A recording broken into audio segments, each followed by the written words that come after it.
Greetings, people of the realms. In my previous video, I've shown you the Citadel base paint set, and in this video, I will show you the shade paint set and explain what it's used for. Now, as you might have figured out already, shade paint does exactly that. It allows you to create nice shades.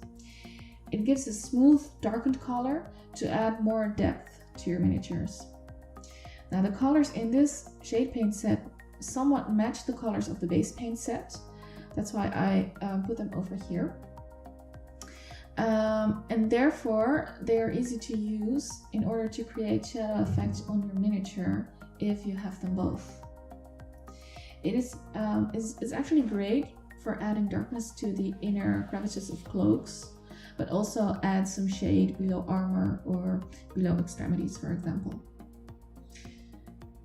Usually, painting shadows requires a very wet paint, but I noticed that this paint is already quite wet.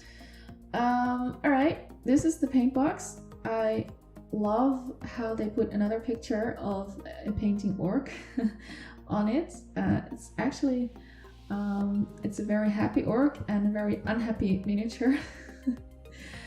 Yeah, well, orc, file demon, whatever you prefer. This is the back of the box, so you can also see what's inside. The price of this box was 30 euros. And now I'll show you what's actually inside. In my earlier video, I announced that every box comes with one brush. So there's also one in this box. Now, if I remove this cap, then you can look at the tip.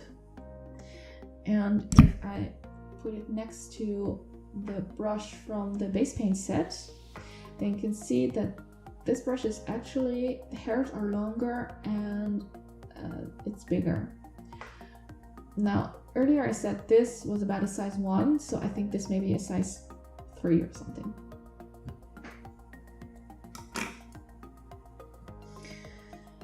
Then there's 8 jars of paint inside.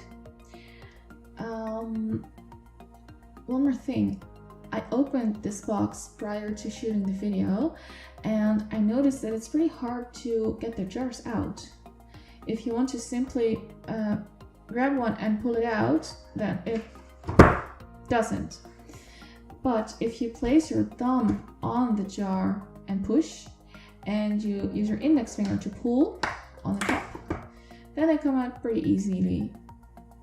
I don't know, maybe Games Workshop did this on purpose to make sure that once you've opened the jars, you're forced to always take them out right side up or something.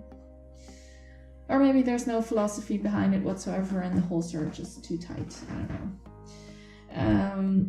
Anyway, for this video, I cheated a little bit. I already said that I opened this box prior to shooting it, so I took out the jars and I put them back loosely. So yeah, it's goes very easily.